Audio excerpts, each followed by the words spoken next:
Good morning, and thank you for tuning in to Wake Up with Edie Darling. I'm your host and ambassador of peace, Edie Darling, and I truly count it a joy and a blessing to speak life into your life. For the first time listeners out there and for my valued and growing listening audience, I want to thank you for tuning in weekly. Before I go into today's inspiring episode, I would like to personally thank my husband, Chris Guay, for constantly encouraging me to walk out my God-given purpose. I would also like to thank the sponsors of the show, WUJM 99 Jams The Berg, Groove Hub Nation, and Craig Daniels for their support. To you, my listening audience, my desire is to awaken you to the awareness and knowledge that we are not alone. We are family, regardless of our race, our ethnic background, our cultural differences, our religious beliefs, our political affiliation, our sexual orientation. Whether we are rich or poor, we are one body. What happens to one impacts the lives of all. This show builds bridges of compassion for God's diverse people through faith, hope, and love. It encourages you on your journey to do more and be more in God. It will inspire and motivate you to think outside of tradition and prepare you for your greatest potential on becoming a well-rounded individual in mind, body, and soul by focusing on the here and now, the new day that you have been blessed to see, for the time is now to awaken your dormant gifts. This show also actively seeks to bridge the gap between community and law enforcement relations by bringing the community, leaders, citizens, and law enforcement together at a round table of peace to address any issue that negatively impacts our community, impede the safety of all, inhibit investigation, hamper police relations, and tear at the very fiber of our human condition and jeopardize humanity. On today's episode, we will be talking to licensed clinical social worker Shannon Erickson about depression and helpful tips during the holidays. Shannon graduated from the University of Wisconsin-LaCrosse in 1995 with her bachelor's in social work and completed her master's degree in social work in 1997 at the University of Wisconsin-Milwaukee.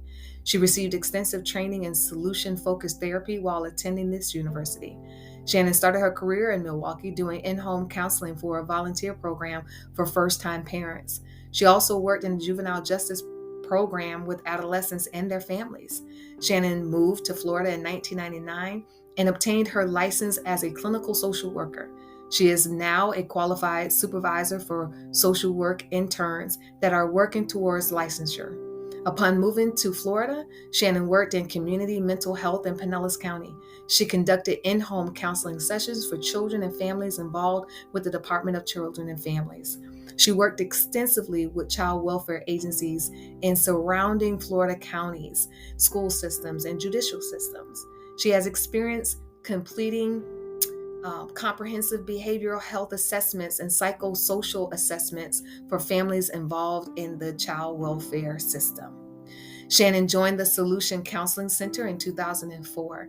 She currently works with children, adolescents, individual adults, families, and couples.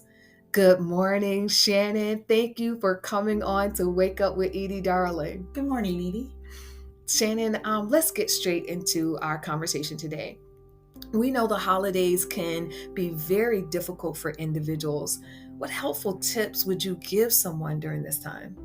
Yes, definitely the holidays can be a time of great joy and celebration, but certainly a time of stress and depression as well for individuals.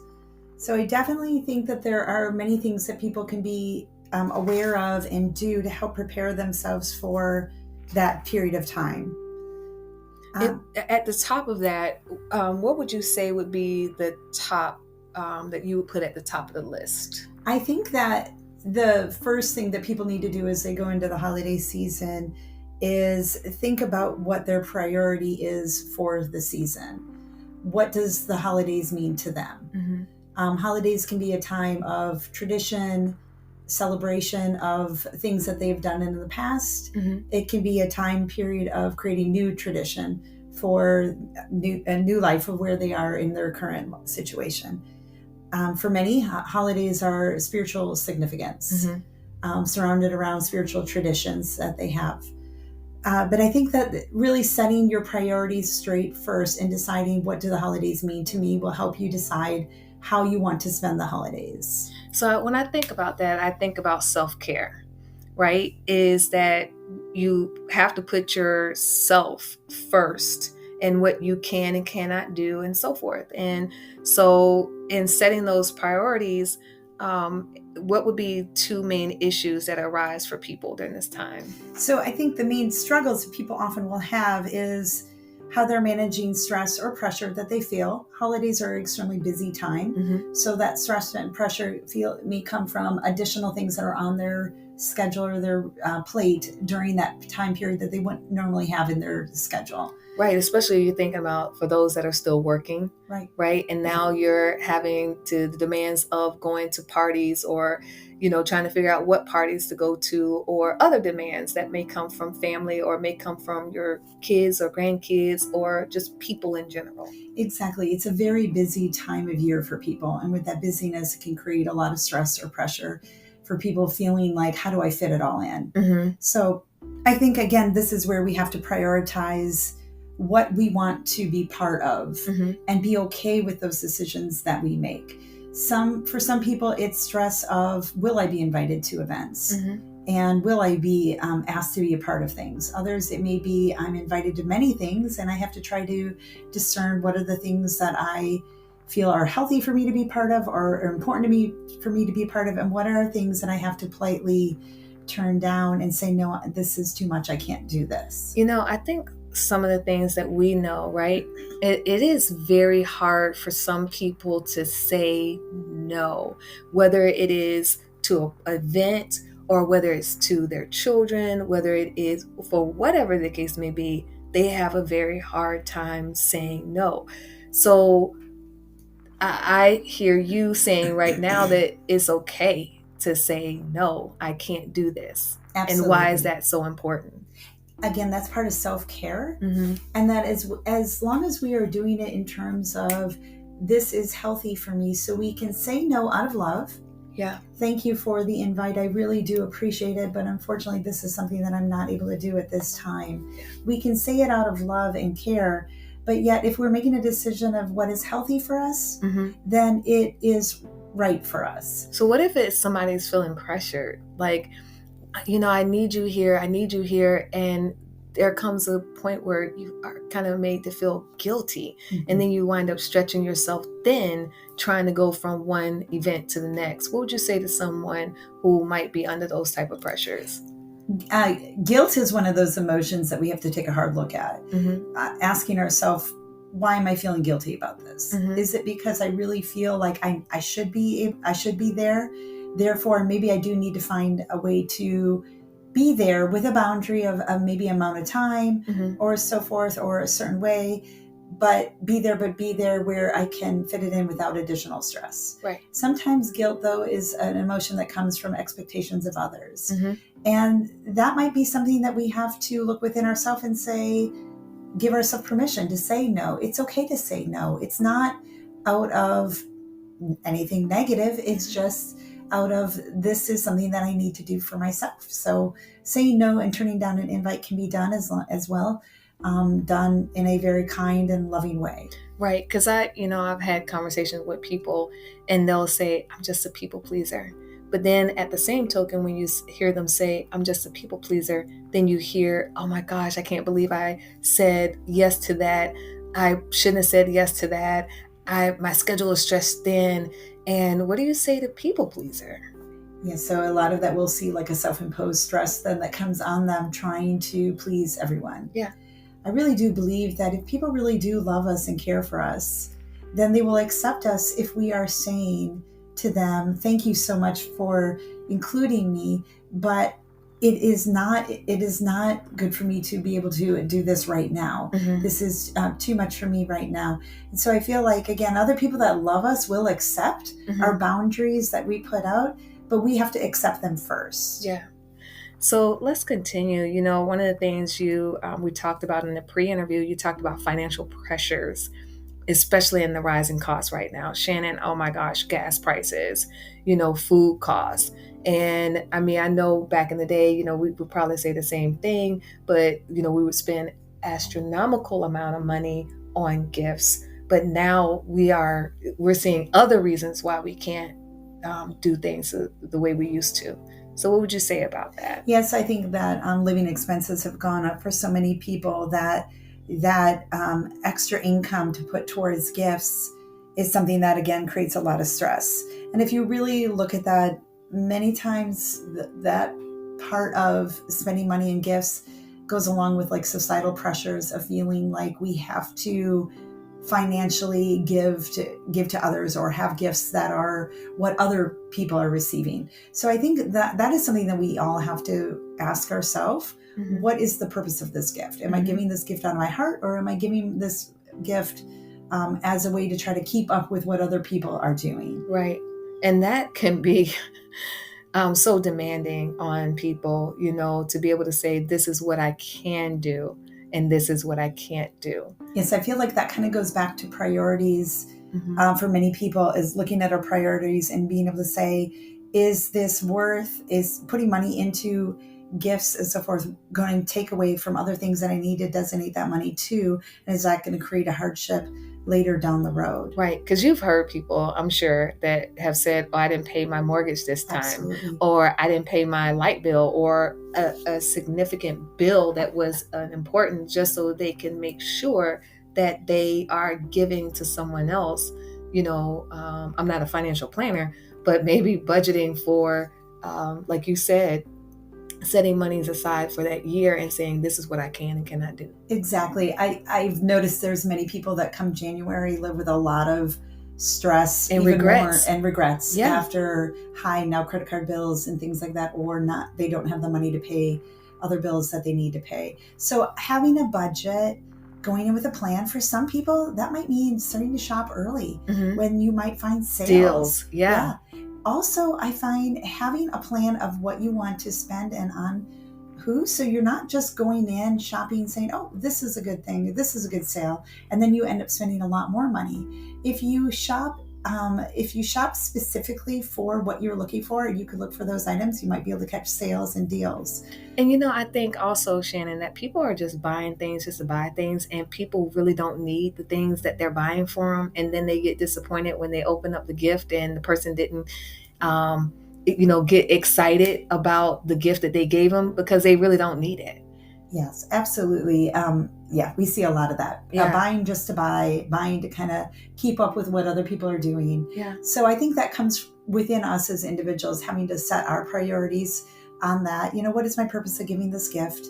And having a plan when they go into gifts. Gifts don't always have to be things. Right. Gift can be of time, of service. Yes. It can be other things that are not just like something that you go purchase at a store and wrap under a tree. Absolutely. Or wrap as giving them. Absolutely. Another element that I think is important with stress is managing our use of other things like alcohol. Mhm. A lot of parties involve alcohol and things like that. And Mhm. when people are already feeling stress or pressure, Mhm. and sometimes that grief or depression, Mhm. then alcohol use can bring out a lot more of the ugly emotions that they're struggling with inside. Right. So I think we have to be very cautious about what we're doing, that we're getting enough sleep, Mhm. and that we are managing our schedule as well. Right.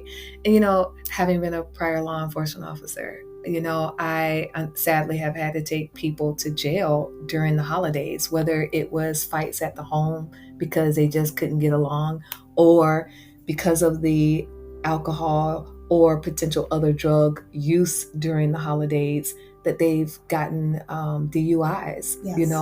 and that just compounds the issue, that what would have been a good event turned into being something life-altering. Absolutely. We see that there is a rise of domestic violence, suicide, DUIs, things like that around the holiday season. Mm-hmm. So these are all elements too, to make sure that we're properly managing our stress, and that we are going into the things that we do with a plan, that we are able to manage self-control during events, or during these things that we're doing, so that we don't have these negative things happen. So let's touch upon that for a moment, because you mentioned individuals that are, depressed, and they might be contemplating suicide, or, what would you say for those individuals that know that someone is down, and how can we be a instrument to help them during those times?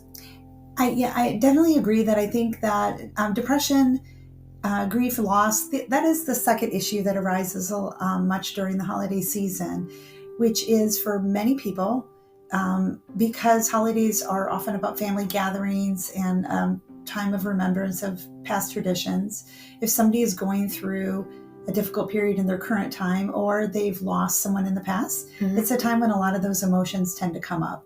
So, like I said, we see suicide on a rise during that period of time.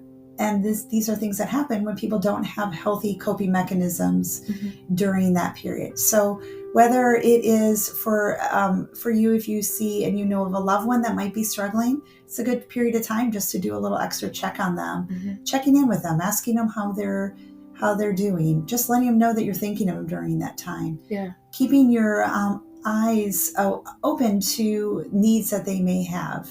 As well as if you are an individual that is going through this, know that it's okay to reach out to people. That's why you have a support system of people around you. And if they're not people that you personally know, they might be people that just are there around you that you happen to run into. The kind person at the store that asks you, how are you doing? Right. You hear those stories of individuals who will say, because of that kind word, Absolutely. It made me rethink humanity as a whole, and that people really do care, and it stopped them from making a very drastic decision that they were contemplating at that moment. One of the things that I tell people that I see that are grieving, we don't have to put a mask on and tell everyone we're okay. When somebody says, how are you today? We don't have to say, I'm good, I'm okay, when we're not. That it's okay to say, instead, I'm taking things one day at a time. We don't have to go into our story, full story with the random strangers at the checkout, but we can let people know enough that we might be going through something that would give an indication that just says to someone, maybe take a little extra time or care with me, or maybe put out a kind word. Well, I hope that things get better for you. And these, like you said, these are little things that can really help someone just feel like we are connected to the people around us. Shannon, divorce is something that people go through during the holidays. Can you talk about that for a moment? Yeah, there are many families that try to make it through the holidays to stay together, thinking that they will work through it or deal with it when they're past, but that additional stress and pressure of trying to appear like everything is okay, we will see sometimes those families start to struggle more, and sometimes, breakdown right before the holidays. So again, another time that I think it's really important to lean in to your support network around you. Certainly your spiritual support, your family support, your community. These are all avenues to lean into. Let them know when we are struggling and we need extra care, whether it's prayer or somebody's just thoughts or wishes, or little things that people can do to show kindness. Right. I think for some who might be going through that, the fear of shame, of being able to say, this is what I'm going through, for trusted friends and family, that you're going through some things and don't know how to express what they're going through. I know that that's something that, we've seen, that people have gone through. So Shannon, you talked about, again, in our pre-interview, it was something that I thought was very interesting, managing your time with family is for those that you can't get with. You talked about video chat. I really never thought about that. Talk about that for the listening audience. In our world today, a lot of people use video technology to stay in touch with people that are out of their area that they can't meet up with. And honestly, I think it's a really good way sometimes to reduce stress of trying to make it to everyone and spend time with individuals in person. You can schedule a video meeting with an individual or with a group to just get together and talk and have that conversation. There are people that do video parties. I know you mentioned that. I've never heard of that, but I think that is so cool. Yes, I think it's a great alternative, again, for people who are not able to physically meet up with each other in person. Right. So that is something that helps people, I think, sometimes manage time, but feel connected with the people around them. Right. So let's go back to something for a moment, so that way people can feel as though they're not feeling guilty for not getting a gift or wanting to do something different. I know some people go on cruises just, so they can have do it the way they want to do it. And for others, it's going and volunteering and serving meals during the holiday season. So what are some of the other things that you can think of that, people do? I think it is very important. We don't live in an environment anymore where everybody is expected to celebrate the same. Yeah. And then we allow people to do their own individual thing. So yes, some people will, whether it's eating out at restaurants or making meals and with traditional food at home. Right. Or what we see more is people going out and doing things like you mentioned, the cruise, or going to Disney, or going, doing a park for the day, or going to a park, or going to the beach. Yeah. I know some people, of course, do mini marathons, as a family, just to get, out of the house, and which I've thought about that myself, but but that is really neat that you're doing something that you love to do. Yes, we see that a lot around Thanksgiving, is people doing marathons or races together as a way to start off the holiday. Absolutely. So you mentioned also to try to engage the 5 senses. Yes, I think that's a good place to just end on, is when we're talking about management of stress. Being present with what we are doing is the most gratifying, and it helps us feel the most fulfilled with whatever we're doing. So to do that, we engage our senses. It's referred to also as mindfulness, which is being present in what we're doing, fully engaged in what we're doing. A struggle that many people have is trying to multitask, which unfortunately has them only being half present in the midst of whatever they're doing. So being present is to do things like shutting off the outside distractions, put our phones down, put it on silent when we're doing something. It doesn't have to be large quantities of time. It's about quality time. Right. So when we are present, we are fully engaged in the interaction that we're having, even if it's for a short amount of time, so that it leaves a meaningful impression on us. I was at a family gathering one time, and everybody couldn't be there. And, of course, some people get upset that some people can't be there. And my nephew said something that was so powerful. He said, let's focus on the people who are here and who want to be here, and who can be here. And that was so powerful of a statement. Absolutely. And that it resonated with me throughout life. And so I think that is very powerful. Sure. It's a shift of looking at, instead of what we don't have, let's focus on what we do have and what's right here in front of us. Absolutely. Shannon, I want to first of all thank you for coming on to Wake Up with Edie Darling and sharing these helpful tips to our listening audience to help them get through the holidays. If you have a unique story of how you or your community turned a negative situation around through faith, hope, and love, I would like to hear from you. Email me at awakenyourdormantgifts@gmail.com, and don't forget to follow me on social media. Also, if you feel your community, business, organization, or government entity are stuck and can't seem to move forward for the sake of all, and you desire a peaceful resolution, I am here for you. Now, before we end this episode, I would like to leave you all with a parting prayer. Father God, we come seeking you right now. You know the heart of your people. They are hurting, crying, dying, and simply lost without you. During the holiday season, we know it can be a stressful time. Give your children peace that surpasses all understanding. Teach them to call on you, not just in time of great need, but always. Reintroduce yourself to your people, Lord.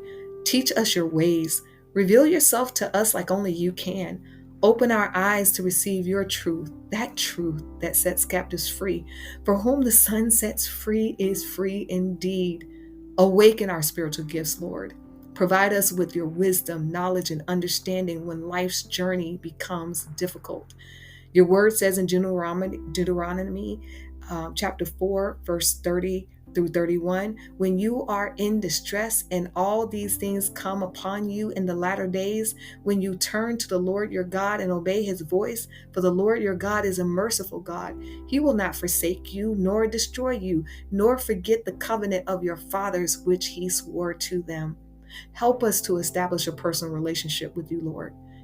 Help us to distinguish your voice from that of our own so that we might clearly know the shepherd's voice. Build us up, protect us, and guide us daily. Father, we pray. Amen. Amen.